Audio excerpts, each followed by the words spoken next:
অগপ আছেগৈ নেকি অগপ কি আছে ভাবে বুলি অগপ আছে বুলিতো মানে সেইটো কাগজে কলমেহে আছেগৈ মানে সেইটো এটা হেৰি সেইটো আছে বুলি আমি নিজে নাভাবোঁ কাৰণ আমি ওতঃপ্ৰোতভাৱে জড়িত আছিলোঁ মই এসময়ত জিলাৰ সহকাৰী সম্পাদকৰ দায়িত্বতো আছিলোঁ নমস্কাৰ আপোনালোকে চাই আছে দ্য ছ'চিয়েল ভিজন মই দুষ্মন্ত সময় আপোনালোকক স্বাগতম জনাইছোঁ এয়া দেখিছে মোৰ লগত এগৰাকী ব্যক্তি বহি আছে এখেত সুশীল কুমাৰ নাথ তেখেতৰ এটা বিশেষ পৰিচয় আছে তেখেত হৈছে ঢেকীয়াজুলি আঞ্চলিক ছাত্ৰ সন্থাৰ এসময়ৰ প্ৰাক্তন সম্পাদক সাধাৰণ সম্পাদক সেয়া আছিল 1984-85 চন যিখিনি সময়ত অসমত এক আন্দোলনে গা কৰি উঠিছিল অসম আন্দোলন সেই অসম আন্দোলনৰ এগৰাকী হোতা বুলি ক'ব লাগিব এই অঞ্চলৰ আৰু তেখেতৰ ঘৰ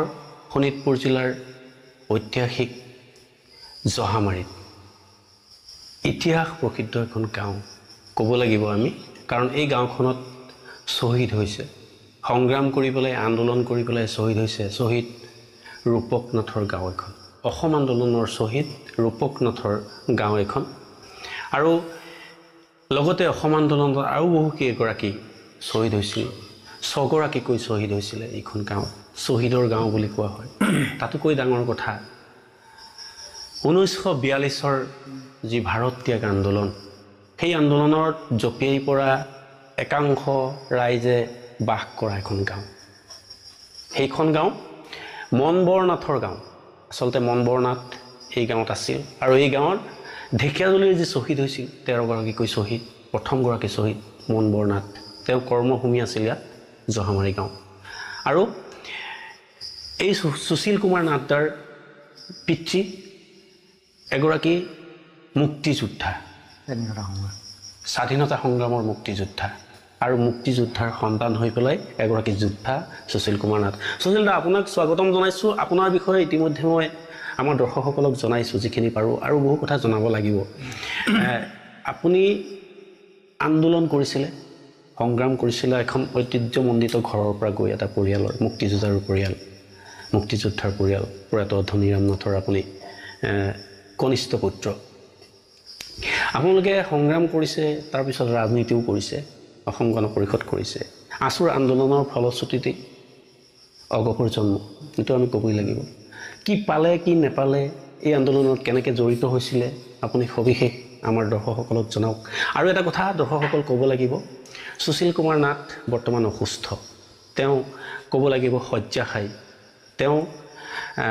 স্নায়ুজনিত এক ৰোগত আক্ৰান্ত হৈ বিগত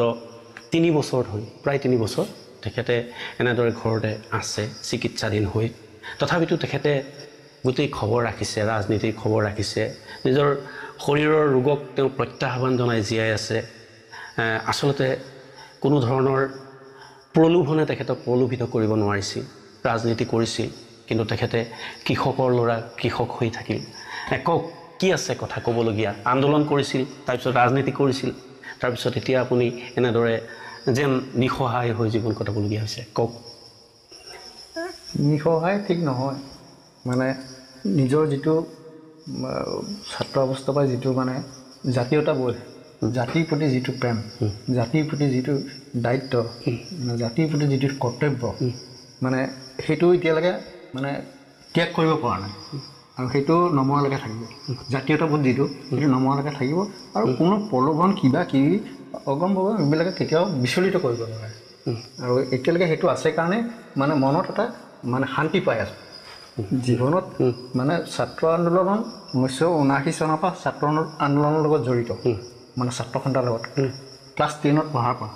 গতিকে ছাত্ৰ আন্দোলনতে আমাক কি দিলে কিনিলে সেইবিলাক চবেই জানে আৰু আমি নিজে ব্যক্তিগত হিচাপে কোনো লাভান্বিত হোৱা নাই বা চাকৰি ল'ম বুলি কওঁতে সেই সময়ত চাকৰি এটা ল'ব পাৰিলোহেঁতেন কিন্তু সেই সময়ত মানে তেনেকুৱা কিছুমান পৰিস্থিতিৰ কাৰণে আমি চাকৰি নল'লোঁ কেইবাজনো ছাত্ৰ সন্থাৰ হেৰিয়ে চাকৰি বাকৰি নল'লোঁ আমি পিছত ছাত্ৰ আন্দোলন যেতিয়া শেষ হ'ল অসম গণ পৰিষদ জন্ম হ'ল পিছত আমি লাহে লাহে অসম গণ পৰিষদ দলতো যোগদান কৰিলোঁ আৰু যেতিয়ালৈকে গণ পৰিষদ দলটো এটা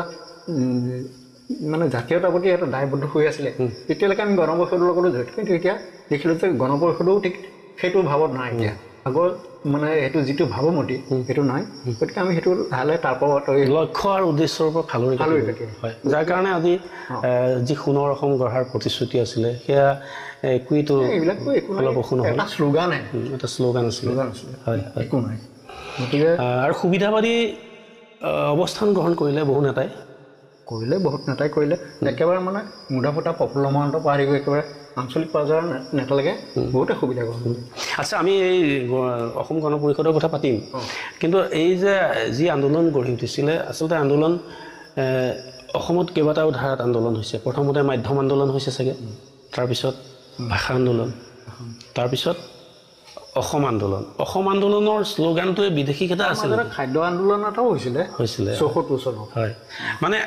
আছুৰ নেতৃত্বত ছাত্ৰ সন্থাৰ নেতৃত্বত কেতিয়াৰ পৰা মানে ফুল ফেজত মানে সম্পূৰ্ণভাৱে আন্দোলন গঢ় লৈ উঠিছিল অসমত সেইখিনি সময়ত আপোনালোকৰ যিহেতু নেতা আছিলে হয় প্ৰথম অৱস্থাত আমি ইমান বেছিকৈ জড়িত নাছিলোঁ কাৰণ আমি সৰু আছিলোঁ মানে আমি দশম শ্ৰেণীত পঢ়া অৱস্থাৰ পৰা আমি ছাত্ৰ সন্থাৰ লগত জড়িত আছিলোঁ তেতিয়া আমাৰ ইমান জ্ঞান নাছিলে তেতিয়া আন্দোলনটো আৰম্ভ হৈছিলে সেই প্ৰথম অৱস্থাত বহিৰাগত খেদা এটা আন্দোলন হৈছিলে বহিৰাগত খেদা আন্দোলন বুলি হৈছিলে সেইটো মানে 1979 চনত যেতিয়া মানে মঙলদৈ সমষ্টিত উপ নিৰ্বাচন হ'ল মানে উপ নিৰ্বাচন হওঁতে যেতিয়া নিৰ্বাচন পাতিবলৈ যোজা কৰিলে তেতিয়া মানে ভোটাৰ তালিকাত বহুত বিদেশী মানুহৰ নাম সোমাইছে বুলি এটা মানে হেৰি হ'ল তেতিয়া ভোটাৰ তালিকা সংশোধন কৰিবলৈ যাওঁতে তেতিয়া বিদেশী যেতিয়া নাম গঠন কৰিবলৈ তেতিয়া এটা মানে পৰিস্থিতি হ'ল আৰু ছাত্ৰ সন্থাই তেতিয়া মানে বহিৰাগত খেদা এটা আন্দোলন আৰম্ভ কৰিলে কিন্তু সেই বহিৰাগত শব্দটো পিছত সংশোধন কৰি বিদেশী শব্দলৈ ৰূপান্তৰিত কৰিলে যে বিদেশী বহিষ্কাৰ তাৰমানে বহিৰাগত আন্দোলনটো গঢ় লৈ উঠিছিলে তেতিয়া কি তাৰমানে বাহিৰৰ ৰাজ্যৰ পৰা অহা সকলোকো মানে প্ৰথমতে মানে বহিষ্কাৰ কৰিব লাগে সেইটো এটা মানে হেৰি লৈছিলে কিন্তু পিছত ছাত্ৰ সন্থাই সেইটো প্ৰত্যাহাৰ কৰি মানে বিদেশী খেদা আন্দোলনলৈ হেৰি কৰিলে অবৈধ বিদেশী যিসকল এই বহিৰাগত কৰাহেঁতেন দিগদাৰ আছিলে নহয় জানো বিহাৰী বেংগলী মাৰোৱাৰী যিমান আছে আৰু সকলোকে খেদাইবলগীয়া হ'ল হয় তাৰপিছত বিদেশী খেদা আন্দোলন হ'ল আৰু বিদেশী খেদা আন্দোলনটো ভৰপক হ'ল আৰু শেষত চুক্তি হ'ল চুক্তি অনুসৰি সেই চুক্তি ৰূপায়ণ হৈছে বুলি আপুনি ভাবেনে এতিয়া অসম চুক্তিটো ৰূপায়ণ কৰাৰ দায়িত্ব বহুতে লৈছে কিবা হৈছে বুলি মই নাভাবোঁ কাৰণ এতিয়ালৈকে অসম চুক্তিৰ মানে যি দফা এতিয়ালৈকে কাৰ্যকৰী হোৱাই নাই এই মানে যিটো আমাৰ জাতীয় যিটো সুৰক্ষা কৱচ সেইখিনি এতিয়ালৈকে হোৱাই নাই আজি এইটো প্ৰায় 40 বছৰ আছেই হ'ল মানে হেৰি হোৱা গতিকে আৰু যে কিবা হ'ব মানে আশা কৰাটো ভুল গতিকে এতিয়া এই যিবোৰ হৈ আছে এইবোৰ আপোনাৰ ভাষাৰে শ্লোগানেই হৈ আছে নেকি জাতীয়তাবাদৰ যিটো শ্লোগান আৰু মানে এটা বেপাৰ হৈ গৈছে বেপাৰ মানে এই অসম আন্দোলন নামত এচামে এটা বেপাৰ চলাই পেলাই মানে লাভান্বিত হৈ আছে গতিকে তাৰ বাহিৰে কিবা যে বিশেষ হ'ব মই একো নাভাবোঁ আৰু অগপৰ এতিয়া যিসকল আছেগৈ এতিয়া আকৌ অগপৰ কথালৈ যদি আহোঁ অতুল বৰা সভাপতি তাৰপিছতে বাকীসকলতো জানেই আৰু কোন কোন আছে নহয় জানো এই যিকেইজন কেশৱ মহন্তৰ পৰা আৰম্ভ কৰি যিসকল আছে তেওঁলোকে কি কৰি আছে গণ পৰিষদৰ উত্থানত তেওঁলোকে একো কৰা নাই নেকি কাৰোবাৰ গাত বিজেপিৰ গাত চাহ লৈ পেলাই অগপ আছেগৈ নেকি অগপ আছে বুলিতো মানে সেইটো কাগজে কলমেহে আছেগৈ মানে সেইটো এটা হেৰি সেইটো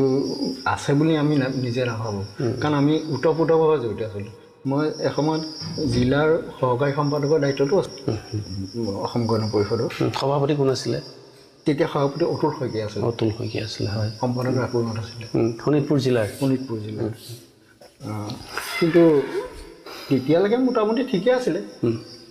কিন্তু এতিয়া এইটো আৰু মানে এতিয়া এইটো আচলতে নিজৰ এটা মানে স্বতন্ত্ৰ দল হৈ থকা নাই মানে কাৰোবাৰ পকেটৰ ভিতৰত সোমাই থকা নিচিনা এটা হৈ আছে দল ব্যক্তিগত হিচাপে কাকো একো ক'ব কিবা এনেকৈ এটা কোম্পানীৰ নিচিনা হৈ আছে আৰু মানে এই এসময়তে এজন ক'ৰবাত সাংগঠনিক ভেটি অলপ অলপ আছে অতুল বৰাৰ সমষ্টিতে হওক বা ইফালে আপোনাৰ ফণীভূষণ চৌধুৰীৰ সমষ্টিতে হওক সেইবিলাক আছে কিন্তু যদি আশা কৰিব পাৰিনে আকৌ উত্থান হ'ব আঞ্চলিকতাবাদৰ এতিয়া লুৰিণ জ্যোতিয়েও আঞ্চলিকতাবাদ কৰিছে আৰু অখিল গগৈও কৰিছে ভাৰতবৰ্ষতো বিভিন্ন জেগাততো জাতীয়তাবাদটো সেইটো মানে উত্থান হৈয়ে আছে মানে আঞ্চলিক দলৰ উত্থানটো আছেই মানে বিভিন্ন দক্ষিণ ভাৰততে হওক মানে এইফালে কি কয় বাকী কিছুমান আমাৰ মানে উত্তৰ পূৰ্বাঞ্চলতে আঞ্চলিক দলৰ চৰকাৰ চলি আছে আৰু সেইবিলাকক চাই যদি কিবা এটা মানে আমূল পৰিৱৰ্তন হয় তেতিয়াহ'লে মানুহে এইটোতো মানে কাৰণ এতিয়াও মানে মানুহে অসম গণ পৰিষদক বেয়া পায় কিয় বেছিকৈ বেয়া পায় কিয় বেছিকৈ ভাল পায় কাৰণে বেছিকৈ বেয়া পায় যে তোমালোকে এইটো কাম কৰিব নালাগিছিলে কিন্তু এইটো কাম কিয় কৰিছে মানুহে কিয় কাৰণে মানে প্ৰফুল্ল মহন্ত নোৱাৰিলে যাক এদিন মানুহে দেৱতা বুলি ভাবিছিলে পূজা কৰিছিলে নহয় জানো এই বৰ কাপোৰ পাৰি দিছিলে নহয়নে নামঘৰলৈ সোমাবলৈ খোজকাঢ়ি আহিবলৈ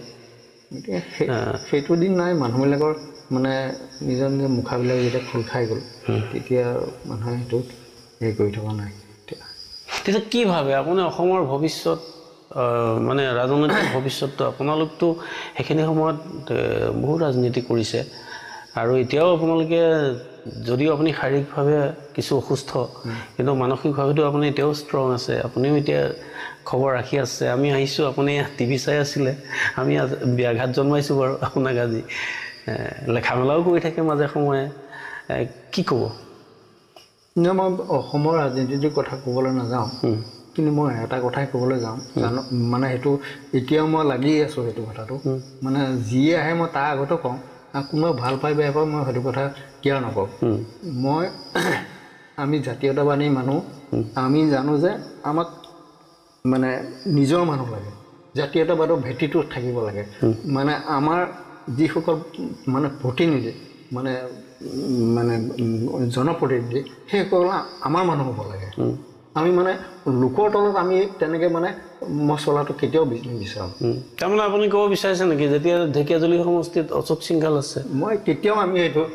মই সমৰ্থন নকৰোঁ ইফালে আমাৰ বৰচলা সমষ্টিৰ কথাটো মই সমৰ্থন নকৰোঁ গণেশ কুমাৰ লিম্বুকো সমৰ্থন যি পাৰ্টীয়ে নহওক মানে আমাৰ মানুহক লাগে আচ্ছা ৰাষ্ট্ৰীয়তাবাদী দল হ'লেও যাতে এজন অসমীয়া খিলঞ্জীয়াক লাগে খিলঞ্জীয়া মানুহ কিন্তু খিলঞ্জীয়াৰ পৰিচয়টোক লৈ পেলাই ঢেৰ প্ৰশ্ন যি নহওক এয়া আপোনাৰ মনৰ কথা খিলঞ্জীয়া প্ৰশ্নটো বহুতে বহুত ধৰণৰ ক'ব পাৰে কিন্তু আমি যিসকল ভূমিপুত্ৰ মানে সেইসকলৰ কোনটো বুজাবলৈ কাকো জনা মানুহক কাকো বুজাব নালাগে সেইটো হয় গুৰুত্বপূৰ্ণ কথা যদি কোৱা যায় এটা কথা দেই অকণমান বেছি সময় আমি দীঘলীয়া কৰিব নোৱাৰিম ভিডিঅ'টো আৰু আপোনাৰ নিজৰ কথাও ক'ব লাগিব আপুনি কি ধৰণৰ এতিয়া চিকিৎসাধীন হৈ আছে সেইখিনি আমাৰ ৰাইজে বহুতে বিচাৰে সুশীল কুমাৰ নাথক সেই কথাটো হৈছে কি আঞ্চলিকতাবাদক যদি প্ৰকৃতাৰ্থত সংগ্ৰামৰ মাজেৰে আগুৱাই নিব পাৰিছে আমাৰ সন্মুখতে আমাৰ চকুৰ সন্মুখতে তেনেহ'লে BTR গঠন কৰি পেলাই প্ৰমোদ বড়োৱে দৃষ্টান্ত দাঙি ধৰিছে নেকি এতিয়াও ধুনীয়াকৈ চলাই আছে কি ক'ব সেই সন্দৰ্ভত BTRৰ যিটো আঞ্চলিকতাবাদ বড়োসকলৰ যিটো সংগ্ৰাম সেই সংগ্ৰামে নিশ্চয় এটা গতি লাভ কৰিছে সেইটোতো হয় মিছা নহয় মানে বড়ো জাতিৰ যিটো উত্থান সেইটো আমি মানি ল'বই লাগিব মানে সেইটো আমি তেওঁলোকৰ দৃঢ়তা আছিল নেকি সংগ্ৰামৰ দৃঢ়তাটো আছেই কাৰণ আমি মানে মোৰ কথা হ'ল আমি যেনেকুৱাই নহওক যিটো মানে তেওঁলোকৰ দৃঢ়তা দেখি আমি তেওঁলোকক অনুকৰণ কৰা উচিত আচলতে অনুকৰণ কৰিব লাগিব হয় দৰ্শকসকল সুশীল কুমাৰ নাড্ডাৰ বাসগৃহত খবৰ ল'বলৈ আহিলোঁ তেখেতক বেছি সময় ল'ব নোৱাৰিম তেখেত যিহেতু অসুস্থ আজি ডাক্তৰৰ ওচৰৰ পৰা আহিছে কিন্তু বহু কথা আমি পাতিম অনাগত দিনত আমি লৈ আহিম তেখেতক আৰু তেখেতৰ পৰা আমি জানিব পাৰিম যিখন আমাৰ আঞ্চলিকতাবাদৰ সমৰ্থনত যি সংগ্ৰাম আছিল আছুৰ নেতৃত্বত সেই সংগ্ৰামৰ বিষয়ে আমি পৰৱৰ্তী সময়ত পুনৰ বিস্তৃতভাৱে লৈ আহিম তেখেতৰ লগত আলোচনা কৰিম আমি এতিয়া কি ক'ব আপুনি যি কিমান দিন ধৰি ভুগি আছে মোৰ মতে 3 বছৰমানেই হ'ব মই কৈছোঁ বেছি হ'ল কওকচোন কি ধৰণে আপুনি এতিয়া চাফাৰ কৰি আছে, ভুগি আছে? মোৰ মানে শাৰীৰিকভাৱে অসুস্থ এইটোৱে। মোৰ আচলতে নাৰ্ভৰ প্ৰব্লেম মানে তেতিয়া GNRC পৰীক্ষা কৰি ক'লে যে মোৰ ভিটামিন D3 আৰু ভিটামিন B12 ডেফিচিয়েঞ্চিৰ কাৰণে মোৰ এইটো হৈছে বুলি কৈছে। আৰু তাতোকৈ মানে আচলতে এটা কথা কি, মানুহৰ যেতিয়া বেছি টেনশ্যন হৈ যায়, মানে টেনশ্যন হ'লে মানে এইবিলাক এনেকুৱা বেমাৰ হ'ব পাৰে বুলি মানে এইটো কয় আৰু। গতিকে যি হওক, যি কাৰণে নহওক, আজি প্ৰায় 3.5 বছৰ হ'ল আৰু যিটো ইম্প্ৰুভমেণ্ট মানে বহুত লাহে লাহে হয়। গতিকে আৰু কিমান দিন ইম্প্ৰুভমেণ্টটো হৈছে, আমি দেখাত প্ৰথম অৱস্থাৰ পৰা আপোনাৰ বহুখিনি ইম্প্ৰুভমেণ্ট হৈছে। হয়। এনেই কোনোবা আপোনাৰ সেই একালৰ সতীৰ্থ, কোনোবা ৰজা ঘৰীয়া মানুহ আহিছেনে খবৰ ল'বলৈ? আপোনাৰ ইমানখিনি আপোনালোকেতো ছেক্ৰিফাইচ কৰিছিল, আপোনালোকৰ ত্যাগৰ বিনিময়ত তেওঁলোক ৰজা হ'ল, মন্ত্ৰী হ'ল, বিধায়ক হ'ল, কোনোবা আহেনে খবৰ ল'বলৈ তেনেকৈ? অগপতলৰ কথা কৈছোঁ। অগপতলৰ মানে একেবাৰে ৰজা মন্ত্ৰী বুলি মানে তেনেকুৱা মানুহ কোনো অহা নাই, কিন্তু যিসকল আগৰ সতীৰ্থ